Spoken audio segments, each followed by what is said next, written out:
Marwadi university మంచి భవిష్యత్తు కోసం తెలుగు విద్యార్థులు ఇష్టపడే యూనివర్సిటీ. కాల్ 9059052378 9059052379. నమస్కారం, వెల్కమ్ టు ఐ డ్రీమ్. ధర్మ మార్గం విత్ విజిత కార్యక్రమానికి స్వాగతం.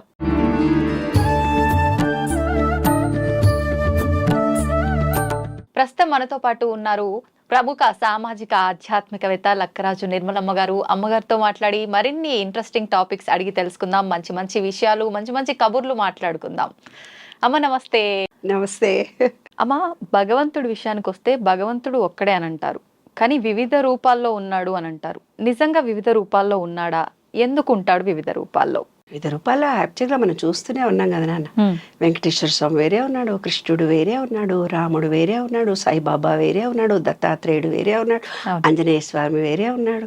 మనం ఇన్ని రకాలుగా, అందుకే మనం ఊరికే కామెంట్ చేస్తారు నాన్న, ఏంటి వీళ్ళకి ఇన్ని దేవుళ్ళు ఉన్నారు, రోజు ఆ దేవుడు పూజ అంటారు, ఈ దేవుడు పూజ అంటారు, ఎప్పుడు మంగళవారం పూజ అంటారు, శుక్రవారం పూజ అంటారు, ఆదివారం ఇన్ని దేవుళ్ళు ఎందుకున్నారని చాలా మంది క్వశ్చన్ అడిగారు నాన్న. దానికి ఒక కారణం ఉంటుంది. ఇప్పుడు ఒక ఆవిడ నా దగ్గరకు వచ్చి, నేను లలితా పారాయణం బాగా చేస్తానమ్మా, శుక్రవారం నాడు ఇన్నేళ్ల నుంచి నాకు బాగా కలిసి వచ్చింది, కానీ ఇప్పుడు నేను అమ్మవారి పూజ చేస్తే నాకేం కలిసి రావట్లేదు అని అంటుంది. అంటే దానికి ఒక రహస్యం ఉంది. ఏంటమ్మా రహస్యం అంటే, ఇప్పుడు ఇన్ని దేవుళ్ళుగా ప్రచారం కావడానికి ఒక మనిషి శుక్ర మహర్దశలో పుడితే అమ్మవారిని పూజ చేస్తారు. గురు మహర్దశలో పుట్టిన వాళ్లను, ఇప్పుడు చిన్నజీయర్ స్వామి గురువులందరూ ఉన్నారు కదా, వాళ్ళ జాతకం చూసుకొని గురు మహర్దశలో పుట్టిన వాళ్ళు లైఫ్ అంతా గురువులకు దగ్గర అవుతారు. వాళ్ళ ఆస్తులన్నీ వాళ్ళకి సత్యసాయి బాబా ఆస్తులు కూడా రాసిచ్చిన వాళ్ళు ఉన్నారు. మా ఫ్రెండ్సే ఉన్నారు, వెళ్ళిపోయి వాళ్ళకి ఆస్తులన్నీ రాసిచ్చారు. పిల్లలు సెటిల్ కాగానే ఆస్తులు ఉన్నాయి, ఎక్కడ బతకాలి అనుకోని ఆస్తులన్నీ రాసిచ్చారు. ఎంతోమంది సీక్రెట్గా, అంటే గురు ప్రభావం బాగా ఉన్న వాళ్ళ జాతకాలను తీసుకొని ఆ గురువులు వాళ్ళ దగ్గర పెట్టుకుంటారు. వాళ్ళ ద్వారా వాళ్ళు సెటిల్ అయ్యి అందరికీ సేవలు చేయించుకుంటారనమాట. గురు ప్రభావం ఉన్న వాళ్ళని గురువు దగ్గరికి పోతుంటారు. శని ప్రభావం ఉన్న వాళ్ళు వెంకటేశ్వర స్వామి లాంటి సేవలు, శని పూజలు ఎక్కువ చేస్తారు. శుక్ర మహర్దశలో పుట్టిన వాళ్ళు శుక్రుడి పూజలు, అమ్మవారి పూజలు చేస్తుంటారు. అర్థమైందా? చంద్ర మహర్దశలో పుట్టిన వాళ్ళు శివుడికి పూజలు ఎక్కువ చేస్తూ పోతుంటారు. ఇది సీక్రెట్. ఇది బుధ మహర్దశలో పుట్టిన వాళ్ళు విష్ణువుకి పూజలు ఎక్కువ చేస్తూ పోతుంటారు. లక్ష్మీ విష్ణుడు, కృష్ణుడు భజనలు చేస్తారు వాళ్ళు. అవునవును, కృష్ణ ప్రేమతో బతుకుతారు. అలాగా ఆ గ్రహ దశలను బట్టి వాళ్ళు ఆ దేవుళ్ళను దేవుళ్ళుగా మనమే మార్చాము. ఆ దేవుళ్ళకు ఒక రూపాన్ని ఇచ్చాము, ఆ దేవుళ్ళకి ఇన్ని గుళ్ళు కట్టారు. ఆ గ్రహ దశల్లో వాళ్ళు అలాగే జాతకాలు చెప్పే వాళ్ళ దగ్గరికి వస్తే, మా నాన్నగారు జాతకాలు చెప్పేవాళ్ళు కాబట్టి నాకు బాగా తెలుసు. అయితే ఇప్పుడిప్పుడు మనుషులనందరినీ చూసి ఇవన్నీ చూస్తుంటే, శని పట్టింది నీకు, 7 ఏళ్ల శని ఉంటాడు, నువ్వు పోయి శనేశ్వరుడికి పూజలు చెయ్యి, వ్రతాలు చెయ్యి అని అంటుంటారు నాన్న. అవునమ్మా. ఎప్పుడైతే నీకు శాటర్న్ నీ గ్రహ దశల్లోకి వస్తాడో, రాగానే నీకు తెలియకుండా గుడికెళ్ళి శనికి పూజ చేస్తావు, నీకు తెలియకుండా బ్లాక్ డ్రెస్ వేసుకుంటావు. నువ్వు వేసుకునే డ్రెస్సు నీకు ఆ కలరే వస్తుంది కొన్ని రోజులు నీకు. కొంతమంది పింకే వేసుకుంటారు ఎక్కువ, కొంతమంది గ్రీనే వేసుకుంటారు, కొంతమంది రాహు దోషం ఉన్నోళ్ళందరూ రెడ్ కలరే ఇష్టపడతారు. కేతు దోషం, రాహు కేతుల దోషం ఉన్న వాళ్ళంతా బ్లాక్ ఇష్టపడతారు. అంటే వాళ్ళ గ్రహ దశలను బట్టి ఆ కలరే వాళ్ళకి అట్రాక్ట్ అవుతుంది. ఆ దేవుళ్ళనే వాళ్ళు పూజ చేస్తారు. అది యాదృశ్చికంగా జరిగిపోతుంది. అలా చేయడం మంచిదా? ఆటోమేటిక్ గా జరిగిపోతుంది. ఇప్పుడు ఏమంటారు కొంతమంది, రాహుదోషం ఉంది, నీవేదో ఉంగరం పెట్టుకో, గురుమార్గదర్శ తక్కువ ఉంది, ఈ గృహం తెచ్చుకొని ఎవరెవరో చెప్తుంటారు, అవి పెట్టుకుంటారు. ఆ గ్రహ దశ పోయి వేరే దశ వచ్చినప్పుడు ఆ ఉంగరం ఊడిపోతుంది. నీకు తెలుసా? అది నీ చేతిలో ఉండదు, అది పట్టదు, లేకపోతే కట్ చేయించుకోవాల్సి వస్తుంది. అలాగా మన గ్రహ దశలు మారిపోతూ ఉండగానే అప్పుడే ఏమవుతుందంటే ఆ రాళ్ళు, ఆ దేవుడు. ఇప్పుడు నా దగ్గరకు ఒక ఆమె వచ్చింది, నేను అమ్మవారి పూజనే నమ్ముకున్నాను, అమ్మవారి పాదాలనే, నేను ఇన్నేళ్ల నుంచి అమ్మవారిని, ఇప్పుడు నేను అమ్మవారికి ఏం కోరుకున్నా తీరుతులేదు, అమ్మవారి పూజ చేయలేకపోతున్నా, లేకపోతే పీరియడ్ అని అడ్డం వస్తుంది, లేకపోతే ఎవరో చనిపోతున్నారు, దీపం కూడా పెట్టలేకపోతున్నా, నాకు ఎందుకు అని. అప్పుడు నేను చెప్పాను, ఒక మనిషి పుట్టిన తర్వాత గ్రహ దశలు మారుతుంటాయి. శుక్ర మహర్దశ పోయి శని మహర్దశ వచ్చింది అంటే శుక్రుడి పూజలు ఆమెకు అచ్చిరావు, ఆమె చెయ్యలేదు. శని మహర్దశ వచ్చింది కాబట్టి ఇప్పుడు శని పూజలు ఎక్కువ చేస్తుంది. తర్వాత దర్శలో గురువు వస్తాడు, గురు పూజలు ఎక్కువ చేస్తారు. మనకు తెలియకుండా కూడా, అంటే గురు మహర్దశలో నువ్వు పుట్టినప్పటికీ కూడా నీ అంతర్దశలన్నీ మారుతూ పోతున్నప్పుడు నీలో పరివర్తనలో అలా మార్పులు ఆ దేవుళ్ళను కొలవాలని, ఆ మనుషుల దగ్గరికి నువ్వు చేరువుగా వెళ్ళాలని ఆటోమేటిక్గా ఇది యాదృష్టికంగా జరుగుతున్నటువంటి అంశం నాన్న. అంతేకాని ఇన్ని దేవుళ్ళు, రాముడు ఉన్నాడు, కృష్ణుడు ఉన్నాడు, వినాయకుడు ఉన్నాడు, ఈ దేవుళ్ళందరూ కూడా ఆ గ్రహ దశలను బట్టి జరుగుతున్నటువంటి అంశంతో ఆ దేవుళ్ళకు చేరువుగా వస్తారు. ఇంకొక గూఢ రహస్యం కూడా ఉంది ఇందులో. ఏంటమ్మా?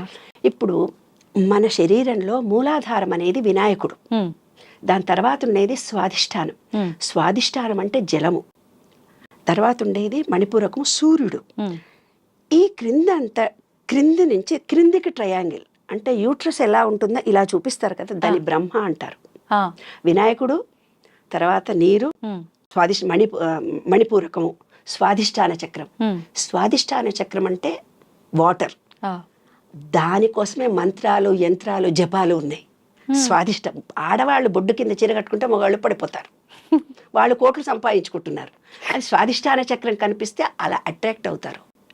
దాని తర్వాత ఉన్నది అనాహత చక్రం, దాని తర్వాత ఉన్నది విశుద్ధి, ఇక్కడ ఉండేది ఆజ్ఞ, ఇదంతా శివుడు. ఈ ట్రయాంగిల్ ఇలా ఉంటుంది. ఇలా క్రిందికి ఇలా పైకి ఉన్నదాన్ని కలిపి శ్రీచక్రము అన్నారు. అలాగా ప్రతి దాంట్లో ఒక అర్థాలు ఉన్నాయి నాన్న, ప్రతి దాంట్లో ఒక రహస్యాలు ఉన్నాయమ్మా. మనం నిత్య జీవితంలో వాటన్నిటిని మర్చిపోయి మూఢ విశ్వాసాలు, మూఢనమ్మకాలు వీటితో మనం బ్రతుకుతున్నాం. కానీ ప్రతి ఆ దేవుణ్ణి వాళ్ళు అలా కొలిస్తే వాళ్లకు అలా వరాలు కూడా వస్తాయి, వాళ్ళు అనుకున్నవి జరుగుతాయి. ఆ దేవుళ్ళకి చేరువుగా వాళ్ళు వెళ్తారు నాన్న. గురువు అనుగ్రహం ఉన్న వాళ్ళు మినిస్టర్ల దగ్గరికి వెళ్తారు. గురువు అనుగ్రహం ఉన్న శుక్ర మహర్దశ వచ్చినప్పుడు డబ్బు సంపాదిస్తారు. గురు మహర్దశ వచ్చినప్పుడు స్పీచ్ పవర్ పెరుగుతుంది, వాళ్ళ మాటకు విలువ గౌరవం పెరుగుతుంది. శని మహర్దశ వచ్చినప్పుడు లేబర్లకు దగ్గరగా అట్రాక్ట్ అవుతారు. లేబరు, పేపరు, ఆయిల్ శనికి సంబంధించినటువంటి గ్రహం. వాళ్ళు ఆ రంగంలో చేస్తేనే వాళ్ళు రాణిస్తారు. హ్యాండిక్యాప్డ్ స్కూల్ పెట్టడము, లేకపోతే లేబరు కాంట్రాక్ట్ బిజినెస్ చేయడము, పేపర్లో ప్రెస్లో ఉద్యోగాలు రావడము, అలాగా. ఆయిల్ కాంట్రాక్ట్ దాంట్లో ఆయిల్ బిజినెస్ చేస్తే వాళ్ళకి శని బాగా ఉన్న వాళ్ళకి ఆయిల్ దుకాణం పెట్టుకుంటే బాగా నడుస్తుంది, బట్టల దుకాణం పెట్టుకుంటే బాగా నడుస్తుంది. వాళ్ళకి ఆ దశ మారిన తర్వాత మళ్ళీ అంటే వాళ్ళకి అది కలిసి వస్తుంది.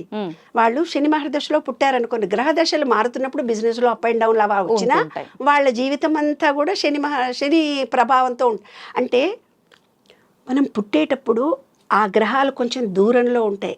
ఆ ఎనర్జీ లెవెల్ విశ్వం మొత్తము, నేను చెప్పాను ఇంత ఎలక్ట్రిసిటీ ఉండేది, అనంతంగా ఉండే ఎలక్ట్రిసిటీ అంతానేమో విశ్వం ఆయననే పరమాత్మ, మనమేమో ఆత్మ, మనమేమో చిన్న చిప్పు, ఆయననేమో పెద్ద లైట్. ఆ పెద్ద లైట్ దగ్గర గ్రహాలన్నీ ఓవల్ షేప్ లో తిరుగుతున్నాయి. ఓవల్ షేప్ లో తిరుగుతున్నప్పుడు గ్రహ దశలు మారుతుంటాయి కదా, శుక్రుడు, శని, అంగారకం. మనం పుట్టే టయానికి ఆ గ్రహాలు ఎంత దూరంలో ఉన్నాయి, వాటి ప్రభావం మన మీద ఎంత పడుతుంది అనేది ఇది ఒక సైంటిఫిక్ శాస్త్రం అంతే తప్ప మూఢ విశ్వాసం కాదు. అస్ట్రాలజీ ఈజ్ ఏ సైన్స్గా నమ్మాలిగా. వాళ్ళు ఎవరో చెప్పారో నాకు ఇంతే అవుతుంది కదా అని అపవిశ్వాసం పెట్టుకొని, అపనమ్మకం పెట్టుకొని అదే జీవితం అనుకుంటే మాత్రం జీవితం పాడైపోతుంది. కాబట్టి గ్రహదశలు మారుతూ ఉంటాయి, అదే విశ్వ నియమాల్లో చెప్పింది. అప్ అండ్ డౌన్స్ ఉంటాయి, ఎప్పుడు ఎనర్జీ లెవెల్స్ ఒక తీరు ఉండవు. ఇవాళ మనం హెల్తీగా ఉన్న వాళ్ళం ఒకరోజు అనారోగ్యం కూడా రావచ్చు, మళ్ళీ రెండో రోజే హ్యాపీగా ఉండొచ్చు. ఒకరోజు సక్సెస్ఫుల్గా అయిన మనిషి ఒకరోజు యాక్టివ్గా ఉండకపోవచ్చు. ఎనర్జీ లెవెల్స్ మారుతున్నప్పుడు అప్ అండ్ డౌన్స్ కరెక్ట్గా వస్తాయి, ఇలాగే వస్తాయి. అలాగే మన దేవుళ్ళ యొక్క రూపాలు, మన గ్రహ దశల్ని బట్టి ఆయా రూపాలు, ఆయా దేవుళ్ళను మనం ఆకర్షిస్తాము, ఆయా దేవుళ్ళతో చేరువుగా ఉంటాము, ఆయా దేవుళ్ళు మనకు వరాలిస్తారు. అమ్మా, కొంతమంది మాటికి ఏదైనా కోరిక కోరుకోవడము, ఆ కోరిక నెరవేరలేదని చెప్పి ఇంకో దేవుడికి మారిపోవడము, ఎవరైనా నేను పలానా దేవుడి దగ్గర మొక్కుకుంటే నాకు కోరిక తొందరగా నెరవేరిందని చెప్పగానే వీళ్ళు పూజించే దేవుడిని పక్కన పెట్టి అటెళ్ళి పూజ చేయటము, ఇలాంటివి చేస్తుంటారు. ఇప్పుడు ఇవి కూడా వాళ్ళ నమ్మకాన్ని బట్టి వెళ్తున్నారా, లేదంటే మీరు చెప్పినట్టుగా ఈ గ్రహ దశలను బట్టి జరుగుతుందంటారా? గ్రహ దశల్ని బట్టి కూడా జరుగుతాయి, మూఢ విశ్వాసాలను బట్టి కూడా జరుగుతాయి. వాళ్ళ దశ ఎక్కడుంది, శుక్ర మహర్దశలో ఉన్నారు ఒకళ్ళు అనుకుందాం. కానీ వాళ్ళు ఏం చెప్పారు, వెంకటేశ్వర స్వామి పూజలు చేస్తే మాకు మంచిగా అయిపోయింది, వెంకటేశ్వర స్వామికి 7 వారాలు నోము నోచాను చెయ్యి అంటారు, అక్కడికి పోయి చేస్తారు. అంటే ఏం జరిగింది, వాళ్ళున్న దశకు వేరే చేశారు కాబట్టి వాళ్ళకి అది ఫలించదు, కోరిక తీరదు. లేదు ఒక శుక్ర మహర్దశలో ఉన్నారు, శని మహర్దశ ఎంటర్ అవుతుంది వాళ్ళకి. ఎంటర్ అయ్యేటప్పుడు వెళ్ళి శని మహర్దశ శుక్రుడి పూజ, అమ్మవారి పూజలు చేసేవాళ్ళు వెంకటేశ్వర స్వామినో రాముడి దగ్గరకో వెళ్ళి పూజలు చేశారు. లాస్ట్ మూమెంట్లో అంటే ఇప్పుడు 30వ తారీఖు ఒకటి వచ్చేటప్పటికి 28 దగ్గరికి వచ్చింది అనుకో, 2 డేసే కాబట్టి ఫలిస్తుంది. గ్యాప్ లో బార్డర్లోకి వచ్చినప్పుడు, ఆ బార్డర్లోకి వచ్చినప్పుడు ఏ దశనైనా మారేటప్పుడు, శుక్రమార దశ వచ్చేటప్పుడు మంచి చీరలు కట్టుకుంటావు, రోజో చీర కట్టుకుంటావు, రోజో నగేసుకుంటావు, టీవీలో కనిపిస్తావు, పేపర్లో కనిపిస్తావు, నీ మాటకు వాల్యూ ఉంటుంది, మంచిగా ఎంజాయ్ చేస్తావు, ప్రదేశాలని తిరిగి చూస్తావు. కేతు దశ రాగానే నువ్వు మంచి తీర్థయాత్రలు చేస్తావు, తిరుగుతూనే ఉంటావు. ఏందిరా బాబు వాడు ఒక్కరోజు కూడా ఇంట్లో ఉంటలేడు, వాడు పుట్టినప్పటి నుంచి ఆ ఉద్యోగమని కరీంనగర్ పోతున్నాడు, వరంగల్ పోతున్నాడు, తిరుగుతూనే ఉన్నాడు. అంటే కేతు మహర్దశలో పుట్టిన వాళ్లకు పాపం ఒక చోట ఉద్యోగం దొరకదు, తిరుగుతూనే ఉంటారు ట్రాన్స్ఫర్స్ అయిపోయి వాళ్ళంతా. అలాగే ఒక్కొక్క దశలో ఆ వ్యక్తి పుట్టిన గ్రహాన్ని బట్టి, ఆ వాళ్ళ వ్యక్తిత్వాన్ని బట్టి వాళ్ళ ఆలోచన విధానం మారుతుంది. ఇంతమంది దేవుళ్ళు కూడా ప్రతి దాంట్లో కూడా ఒక పాజిటివ్ ఎనర్జీ ఉంది నాన్న, తప్పనిసరిగా ఉంది. వాళ్ళు ఏ దేవుణ్ణి ఎలా కొలిచినా కూడా వాళ్ళకి ఆ రూపంలో వాళ్ళకి అనుగ్రహం కలుగుతుంది. సంతోషం అమ్మ, చక్కగా వివరించారు. ధన్యవాదాలు. Thank you.